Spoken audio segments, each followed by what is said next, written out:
نحمده ونصلي على رسوله الكريم اما بعد فاعوذ بالله من الشيطان الرجيم بسم الله الرحمن الرحيم سيقولون ثلاثة رابعهم كلبهم ويقولون خمسة سادسهم كلبهم رجما بالغيب ويقولون سبعة مثابنهم كلبهم قل ربي أعلم بعدتهم ما يعلمهم إلا قليل فلا تمار فيهم إلا مراء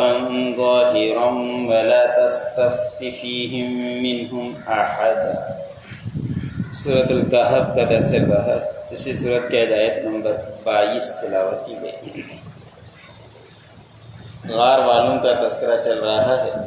جو نبی کریم صلی اللہ علیہ وسلم سے سوال کیا تھا تو اللہ رب العزت نے انہی کے متعلق جو جواب دیا ہے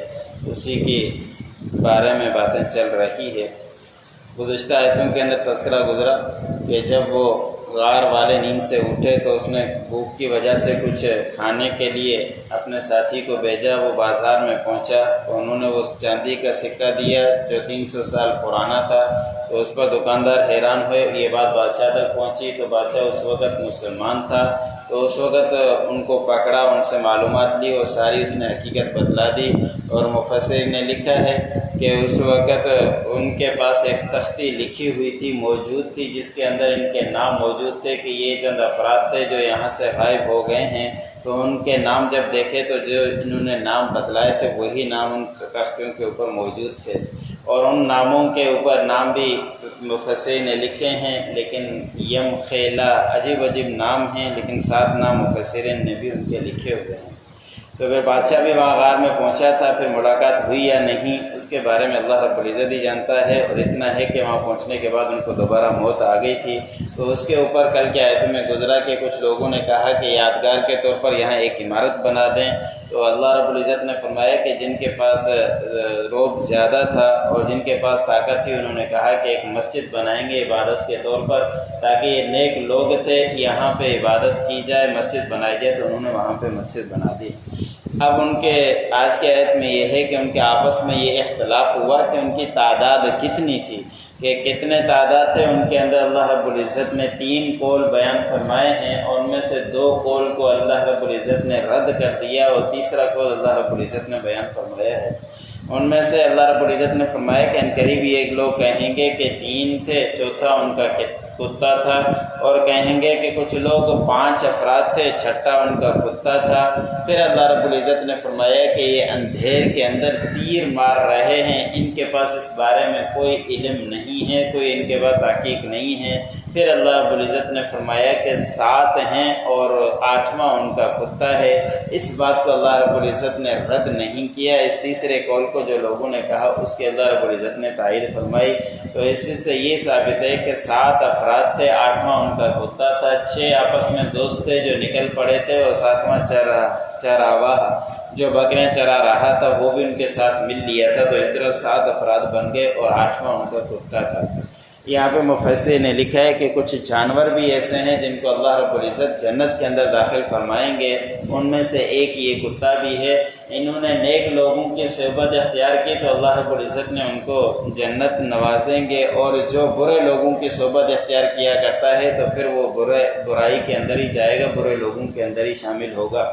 اس لیے کسی صحابی کا قول بھی ہے کہ کسی کے بارے میں یہ مت دیکھو، تحقیق کرو کہ اچھا ہے یا برا، بس اس کو یہ دیکھو کہ اس کا ملنا جلنا کن لوگوں کے ساتھ ہے۔ اگر اچھے لوگوں کے ساتھ ہے تو اچھا ہے، اگر برے لوگوں کے ساتھ اس کا میل جول ہے تو برا ہے۔ تو یہ کتا بھی نیک لوگوں کے ساتھ مل گیا، تو اللہ رب العزت نے مفسر نے لکھا ہے کہ ان کو بھی جنت نصیب ہوگی۔ ان میں سے ایک اور جانور بھی ہے جو حضرت صالح علیہ السلام کی اونٹنی، اور سلیمان علیہ السلام کا جو پرندہ ہدہد تھا اس کے بارے میں قرآن کے اندر بھی تذکرہ ہے، اور مفسر نے لکھا ہے کہ وہ بھی جنتی ہے، وہ جانور بھی جنت میں جائے گا۔